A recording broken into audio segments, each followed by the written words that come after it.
ಮಹಾತ್ಮ ಗಾಂಧೀಜಿ ಬೆಳಗಾವಿಯ ಅಧಿವೇಶನಕ್ಕೆ ಆಗಮಿಸಿ 100 ವರ್ಷ ತುಂಬಿದ ಸ್ಮರಣಾರ್ಥ ಅಧ್ಯಕ್ಷತೆ ವಹಿಸಿ ಕಾಂಗ್ರೆಸ್ ಅಧಿವೇಶನ ನಡೆಸಿತು. ನಾವು ಕೂಡ ಜನವರಿ 21ನೇ ತಾರೀಕು ಭವ್ಯ ಐತಿಹಾಸಿಕ ಕಾಂಗ್ರೆಸ್ ಅಧಿವೇಶನವನ್ನು ಬೆಳಗಾವಿ ಹಮ್ಮಿಕೊಂಡಿದ್ದು, ಅದೇ ಪ್ರಯುಕ್ತ ಇವತ್ತು ಕುಡಚಿ ಶಾಸಕ ಮಹೇಂದ್ರ ಸಂಬಂಧಿಯವರ ನೇತೃತ್ವದಲ್ಲಿ ಪೂರ್ವಭಾವಿ ಸಭೆ ಕುಡಚಿ ಪಟ್ಟಣದ ರೋಶನಿ ಪ್ಯಾಲೇಸ್ನಲ್ಲಿ ಸಾವಿರಾರು ಕಾರ್ಯಕರ್ತರ ಸಮ್ಮುಖದಲ್ಲಿ ಕಾರ್ಯಕ್ರಮದ ಪೂರ್ವಭಾವಿ ಕಾರ್ಯಕ್ರಮಗಳ ವಿಚಾರ ಸಂಕಿರಣ ನಡೆಯಿತು.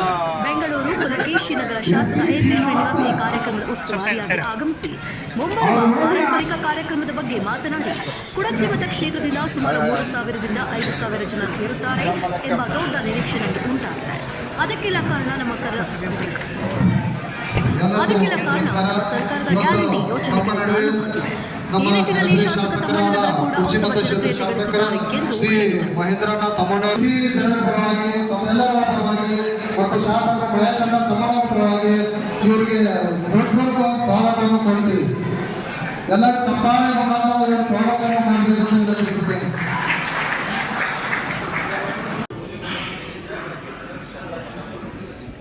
ಈಗ ವೇದಿಕೆಗೆ ಮುರಾರಿ ಬಾನೆ ಅವರು ತಾಲೂಕು ಪಂಚಾಯತ್ ಮಾಜಿ ಆಸೀನರಾಗಬೇಕಂತ ವಿನಂತಿಸಿದ್ದಾರೆ. ಮತ್ತು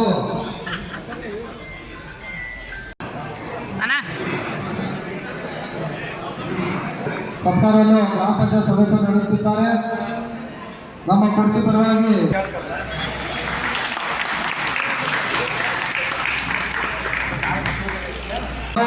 ನಮ್ಮ ಪಾರ್ಟಿಯ 100 ಇಯರ್ಸ್ ಆಯ್ತಂತ ಒಂದು ಹೆಮ್ಮೆಯಿಂದ ನಾವು ಎಲ್ಲರೂ ಕಾಂಗ್ರೆಸ್ ಕಾರ್ಯಕರ್ತರು ಹೆಮ್ಮೆಯಿಂದ ಈ ಪ್ರೋಗ್ರಾಮ್ ಅನ್ನು ಆಚರಿಸ್ತೇವೆ. ಅದಕ್ಕಾಗಿ ಬರುವ 21ನೇ ತಾರೀಕು ನಮ್ಮ ಕರ್ನಾಟಕ ಏನು ಮಾಡಿ ಗೊತ್ತಿರ್ತಾಗುತ್ತೆ. ನಾವು ಆಯ್ತು ಭಾಳ ಆಯ್ತು ಅದಕ್ಕೆ ಭಾಳತ್ತ ಮಾತಾಡೋಕ್ಕೆ ಹೋಗಿಲ್ಲ. ನಮಗೆ ಈ ಕಾರ್ಯಕ್ರಮದ ಬಗ್ಗೆ ನಾವು ಲಾಸ್ಟ್ ಟೈಮ್ ನಮ್ಮ ಆಫೀಸ್ ಹತ್ರ ನಾವೆಲ್ಲ ಕೂಡಿದ್ದೀವಿ.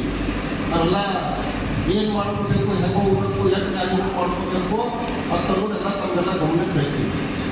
ಒಂದೇ ನಮಗೆ ರಿಕ್ವೆಸ್ಟ್ ಮಾಡ್ಕೊಳ್ಳೋದಪ್ಪ ಏನಪ್ಪ ಅಂತಂದ್ರೆ, ಕಾಂಗ್ರೆಸ್ ಈ ಒಂದು ಕಾರ್ಯಕ್ರಮ ಹೆಂಗೆ ಮಾಡೋದಪ್ಪ ಅಂತಂದ್ರೆ ಈ ದೇಶದ ಕಡೆಗೆ ಬೆಳಗಾವಿ ನೋಡುವಂಥ ಕಾರ್ಯಕ್ರಮ ಮಾಡೋದು.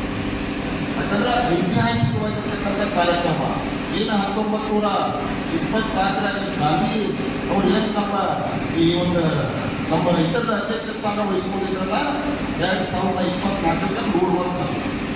ಅದಕ್ಕೆ ಒಂದು ಇವತ್ತು ಬೆಳಗಾವಿದಾಗ ಮಾಡುವಂಥ ಕಾರ್ಯಕ್ರಮ ಐತಿಹಾಸಿಕವಾಗಬೇಕು. ಇವತ್ತು ಮಧ್ಯಪ್ರದೇಶದಲ್ಲಿ ಏನು ಡಾಕ್ಟರ್ ಭೀಮರಾವ್ ಅಂಬೇಡ್ಕರ್ ಹುಟ್ಟಿದ್ರಲ್ಲ ಅಲ್ಲಿ ಒಂದು ಐತಿಹಾಸಿಕವಾಗಿರ್ತಕ್ಕಂಥ ಒಂದು ಕಾರ್ಯಕ್ರಮ ಮಾಡೋಣ. ಅದಕ್ಕೆ ಈ ಬೆಳಗಾವಿ ಕಾರ್ಯಕ್ರಮದಲ್ಲಿ ನಾವು ಎಲ್ಲರೂ ಕೂಡ ಸಕ್ಸಸ್ ಮಾಡಬೇಕು, ಎಲ್ಲರೂ ಕೂಡ ಆ ಒಂದು ಕಾರ್ಯಕ್ರಮಕ್ಕೆ ಹೋಗಬೇಕು ಅನ್ನೋ ಒಂದು ದೃಷ್ಟಿಯಿಂದ ಇವತ್ತು ನಾವೆಲ್ಲ ಕೂಡಿದ್ದೀವಿ. ದಯವಿಟ್ಟು ನಾವು ಮೊನ್ನೇನು ಹೇಳ್ತೀವಲ್ಲ, ಒಂದು ಬೂತಿಗೆ ಒಂದು ಗಾಡಿ, ಒಂದು ಬೂತಿಗೆ ಒಂದು ಗಾಡಿ 217 ಬೂತ್ ಅದಾವ. 217 ಬೂತ್ ಅದಾವ. ಪ್ರತಿ ಒಂದು ಬೂತಿಗೂ ಒಂದೊಂದು ನಾವು ಗಾಡಿಯನ್ನು ತಗೊಂಡು ವ್ಯವಸ್ಥೆ ಮಾಡಬೇಕು. ಮತ್ತು ಅದಕ್ಕೆ ಸಾಧಕ ಬಾಧಕಗಳ ಬಗ್ಗೆ ನಾವೆಲ್ಲ ಇದನ್ನು ತೊಗೊಳ್ತೀವಿ. ನಾವು ಅದ್ರ ಬಗ್ಗೆ ಫೋನ್ನಾಗ ಮಾತಾಡ್ತೀವಿ, ಪ್ರತಿಯೊಬ್ಬರು ಫೋನ್ನಾಗ ಮಾತಾಡ್ತೀವಿ. ಅದಕ್ಕೆ ಕಾರ್ಯಕ್ರಮ ಸಕ್ಸಸ್ ಮಾಡಿ ಇವತ್ತು ನಾವು ಕುರ್ಚಿ ವಿಧಾನಸಭಾ ಕ್ಷೇತ್ರದಲ್ಲಿ ಕುರ್ಚಿ ಪಟ್ಟಣದಲ್ಲಿ ಇವತ್ತು ನಾವು ರಾಷ್ಟ್ರ ಮಟ್ಟದಲ್ಲಿ ಗಾಂಧೀಜಿ 100 ವರ್ಷಗಳ ಸ್ಮರಣಾರ್ಥ ಕಾರ್ಯಕ್ರಮವಾಗಿ ಜೈ ಭೀಮ್, ಜೈ ಬಾಪು, ಜೈ ಸಂವಿಧಾನ್ ಈ ಥರ ಒಂದು 3 ಘೋಷಣೆಗಳೊಂದಿಗೆ ಒಂದು ಐತಿಹಾಸಿಕ ಸಭೆಗಳನ್ನು ನಡೆಸ್ತಾ ಇದ್ವಿ. ಇದೇ ತಿಂಗಳು 21ನೇ ತಾರೀಕು ಅದರ ಪೂರ್ವಭಾವಿ ಸಭೆಯನ್ನು ಇವತ್ತು ನಾವು ನಮ್ಮ ಜನಪ್ರಿಯ ಶಾಸಕರು ಆತ್ಮೀಯರು ಸ್ನೇಹಿತರಾದಂಥ ಮಹೇಂದ್ರ ಕೆ ತಮ್ಮಣ್ಣ ಅವರ ನೇತೃತ್ವದಲ್ಲಿ ಸಭೆಯನ್ನು ಈಗ ನಾವು ಮಾಡಿದ್ವಿ. ಈ ಸಭೆಯಲ್ಲಿ ನಮ್ಮ ಜೊತೆಲಿ ಸನ್ಮಾನ್ಯ ಶಾಸಕರಿದ್ದಾರೆ, 2 ಬ್ಲಾಕಿನ ಅಧ್ಯಕ್ಷರಿದ್ದಾರೆ, ಪುರಸಭಾ ಸದಸ್ಯರಿದ್ದಾರೆ.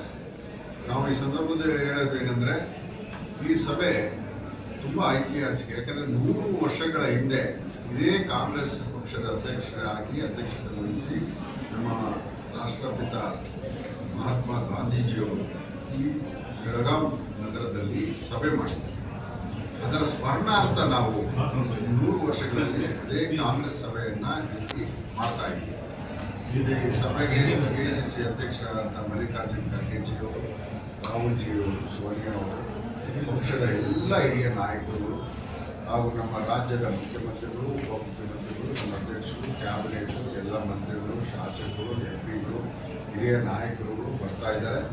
ಅದಕ್ಕೋಸ್ಕರ ನಾವು ಪ್ರತಿಯೊಂದು ಅಸೆಂಬ್ಲಿಯಿಂದ ಸುಮಾರು 3,000 to 5,000 ಜನಗಳು ವಾಲಂಟಿಯರಾಗಿ ಈ ಸಭೆಗೆ ಬರ್ತಾ ಇದ್ದಾರೆ. ಎಲ್ಲ ನಮ್ಮ ಶಾಸಕರು, ನಮ್ಮ ಪಕ್ಷದ ಮುಖಂಡರ ನೇತೃತ್ವದಲ್ಲಿ ಬರ್ತಾ ಇದ್ದಾರೆ. ಅದರ ಪ್ರಯುಕ್ತ ಇವತ್ತು ನಾವು ಪೂರ್ವಭಾವಿ ಸಭೆಯನ್ನು ಮಾಡಿದ್ದೀವಿ. ಜನಗಳು ಬಹಳ ಉತ್ಸುಕರಾಗಿದ್ದಾರೆ, ಎಲ್ಲರೂ ಬರ್ತಾರೆ. ಈಗ ನೋಡಿದ್ರೆ ಎಲ್ಲ ಬಂದಿದ್ದಾರೆ. ನಾನು ಈ ಸಂದರ್ಭದಲ್ಲಿ ನಮ್ಮ ಶಾಸಕರಿಗೆ, ಮಹೇಂದ್ರ ಸ್ನೇಹಿತರಾದ ಅವರು, ಪಕ್ಷದ ಬ್ಲಾಕ್ನ ಅಧ್ಯಕ್ಷರು ಹಾಗೂ ನಮ್ಮ ಮುಖಂಡರುಗಳಿಗೆ ನಾನು ಬಹಳ ಅಭಿನಂದನೆ ಸಲ್ಲಿಸ್ತೀನಿ. ಈ ಕಾರ್ಯಕ್ರಮ ಯಶಸ್ವಿ ಮಾಡಿದ್ದಾರೆ. ನಾಳೆ 21ನೇ ತಾರೀಕು ಸಹ ಯಶಸ್ವಿ ಆಗುತ್ತೆ. ಯಾಕಂದರೆ ನಾವು ಈ ಸಂದರ್ಭದಲ್ಲಿ ಬಾಪು ಅಂಬೇಡ್ಕರ್ ಅವರನ್ನು ನಾವು ನೆನೆಸ್ಕೊಳ್ಳಲೇಬೇಕು. ಈ ಸ್ವತಂತ್ರ ಕೊಟ್ಟು ನಮ್ಮ ದೇಶಕ್ಕೆ, ನಮ್ಮ ಜನಗಳನ್ನ ಕಾಪಾಡಿದ್ದಾರೆ. ಅಂಬೇಡ್ಕರ್ ಅವರು ಸಂವಿಧಾನ ಕೊಟ್ಟಿದ್ದಾರೆ. ಇವತ್ತೆಲ್ಲ ನಾವೆಲ್ಲ ಈ ಪ್ರಧಾನಿಯಿಂದ ನಮ್ಮವರೆಗೂ ಶಾಸಕರವರೆಗೂ ನಾವು ಇವತ್ತೇನಾದರೂ ರಾಜ್ಯದಲ್ಲಿ, ರಾಷ್ಟ್ರದಲ್ಲಿ ಉತ್ತಮ ಆಡಳಿತ ಕೊಡ್ತಾ ಇದ್ದೀವಿ. ನಮ್ಗೆ ಅಧಿಕಾರ ಸಿಕ್ಕಿದೆ ಅಂದರೆ ಅಂಬೇಡ್ಕರ್ ನೆನೆಸ್ಕೊಬೇಕು. ಅದಕ್ಕೆ ಅವ್ರನ್ನೂ ಸಹ ನೆನೆಸ್ಕೊಂಡು ಈ ಕಾರ್ಯಕ್ರಮ ಯಶಸ್ವಿ ಆಗ್ತದೆ ಅಂತ ನಾನು ಅಂದ್ಕೊಂಡಿದ್ದೀನಿ. ಆದ್ದರಿಂದ ಈ ಸಭೆಯನ್ನು ಮಾಡಲಿಕ್ಕೆ ಇವತ್ತು ಚಿಕ್ಕಗ್ರಾಮಕ್ಕೆ ಬಂದಿದೆ. ಸರ್, ಅಲ್ಲ, ಕಾಂಗ್ರೆಸ್ ಪಕ್ಷದಲ್ಲಿ 2 ಬಣಗಳಾಗಿ ಕಂಡು ಬರ್ತಾ ಇದ್ದಾವಲ್ರಿ? ನಮ್ಮ ಪಕ್ಷದಲ್ಲಿ ಇದು ರಾಷ್ಟ್ರೀಯ ಪಕ್ಷ. ಈ ದೊಡ್ಡ ಮನೆ, ಈ ದೊಡ್ಡ ಮನೆಯಲ್ಲಿ ಏನಾಗ್ತದೆ, ಕೆಲಸ ಕಾರ್ಯಗಳು ಜೋರಾಗಿ ನಡೀತದೆ, ಸ್ವಲ್ಪ ಸೌಂಡ್ ಬರ್ತದೆ. ಆ ಸೌಂಡ್ ನಿಮಗೆ 2 ಕಾಣ್ತದೆ. ಇದು 2 ಇಲ್ಲ, 3 ಇಲ್ಲ, ಎಲ್ಲ ಒಂದೇನೆ. ಬಹಳ ಶಿಸ್ತಿನ ಪಕ್ಷ. ಎಲ್ಲರ ಜೊತೆಯಲ್ಲಿ ನಾವು ಹೋಗ್ತಾ ಇದ್ದೀವಿ. ಈಗಾಗಲೇ 140 ಸೀಟ್ವರೆಗೂ ನಮಗಿದೆ. ಮುಂದೆ 2028ಗೂ ನಾವು ಬರ್ತೀವಿ. ಸಣ್ಣ ಪುಟ್ಟ ಎಂಥ 5 ಜನರ ಕುಟುಂಬಕ್ಕೆ ಸ್ವಲ್ಪ ಭಿನ್ನಾಭಿಪ್ರಾಯಗಳಿರ್ತದೆ. ಅಂಥದ್ದು ಇಂಥ ದೊಡ್ಡ ಕುಟುಂಬದಲ್ಲಿ ಸಣ್ಣ ಪುಟ್ಟ ಬಂದರೂ ಸಹ ಅದನ್ನ ಬಗೆಹರಿಸ್ಕೊಳ್ತೀವಿ. ಈಗ ಸಾರ್ವಜನಿಕದಲ್ಲಿ ಸ್ವತಂತ್ರ ಇರುವವರು ಪಬ್ಲಿಕ್ಕಲ್ಲಿ ಮಾತಾಡಿದ್ರೆ ತಪ್ಪೇನಲ್ಲ, ಮಾತಾಡ್ತಾರೆ, ಸರಿ ಹೋಗ್ತದೆ ಅಷ್ಟೇ, ಯಾವುದೇ ಸಮಸ್ಯೆ ಇಲ್ಲ. ಅಲ್ಲ, ಜಿಲ್ಲಾ ಉಸ್ತುವಾರಿ ಸಚಿವರು ಏನು ಮಾಡ್ತಿದ್ದಾರೆ ಅಂದರೆ ಕುರ್ಚಿ ಮತಕ್ಷೇತ್ರವನ್ನು ಟಾರ್ಗೆಟ್ ಮಾಡಿದ್ದಾರೆ. ಈಗ ನಾಳೆ ನಡೀತಕ್ಕಂಥ ಸಮಾವೇಶಕ್ಕೆ ಅವರು ಪ್ರತಿ ಒಂದು ವಾರ್ಡ್ನಿಂದ 20 ಜನರನ್ನು ಕರ್ಕೊಂಡು ಬರಬೇಕಂತ ಅವರು ಗಾಡಿಗಳನ್ನು ಕಳಿಸ್ತಾ ಇದ್ದಾರೆ. ಈಗ ಎಲ್ಲರೂ ಕಾರ್ಯಕ್ರಮ ನನಗನ್ನಿಸ್ತದೆ, ನಮ್ಮ ಜಿಲ್ಲಾ ಉಸ್ತುವಾರಿ ನಮ್ಮ ಶಾಸಕರ ಬಿಟ್ಟು ಏನು ಮಾಡೋದಿಲ್ಲ ಅಂತ ನಮ್ಮ ಪಕ್ಷ ಒಂದು ಶಿಸ್ತಿದೆ. ಏನೇ ಮಾಡಿದ್ರು ನಮ್ಮ ಶಾಸಕರ ನೇತೃತ್ವದಲ್ಲೇ ಮಾಡಬೇಕು, ಮಾಡ್ತಾರೆ ಅಂದ್ಕೊಂಡು ಇದ್ದೀವಿ. ಯಾಕಂದರೆ ಈಗ ನಮ್ಮ ಪಕ್ಷದ ನೇತೃತ್ವದಲ್ಲಿ ಕಾರ್ಯಕ್ರಮ ಆಗ್ತಾ ಇದೆ. ನನಗನ್ನಿಸ್ತದೆ ಅಂತ ಯಾವುದೂ ವಾತಾವರಣ ಇಲ್ಲ ಅಂತ. ಅದೆಲ್ಲ ಏನಾರ ಇದ್ದರೆ ನಮ್ಮ ಹೈಕಮಾಂಡ್ ಅದೆಲ್ಲ ನೋಡ್ಕೊಳ್ತದೆ. ಅಲ್ಲ, ಅವರು ಈಗ ಪತ್ರಿಕಾಗೋಷ್ಠಿ ಕರೆದು ಅವರೂ ಕೆಲವೊಂದಷ್ಟು ಕಾರ್ಯಕರ್ತರನ್ನು ಕರೆದು ನೀವು ಪ್ರತಿಯೊಂದು ವಾರ್ಡ್ನಿಂದ ಇಷ್ಟು ಜನ ತರಬೇಕು ಅಂತ ಆದೇಶ ಮಾಡಿದ್ದಾರೆ. ಈಗ ನನಗೆ ಅಧಿಕೃತವಾಗಿ ಕಾಂಗ್ರೆಸ್ ಪಕ್ಷದಿಂದ ಉಸ್ತುವಾರಿಯನ್ನು ಹಾಕಿದ್ದಾರೆ. ನಾನು ಪಕ್ಷದಿಂದ ಬಂದಿದ್ದೀನಿ, ಪಕ್ಷದಿಂದ ಗೆದ್ದಂಥ ಶಾಸಕರಿದ್ದಾರೆ. ನಾವು ಈಗ ಮೀಟಿಂಗ್ ಮಾಡಿದ್ದೀವಿ. ನಾಳೆ 21ನೇ ತಾರೀಕು ಗೊತ್ತಾಗುತ್ತೆ. ಸರಿ.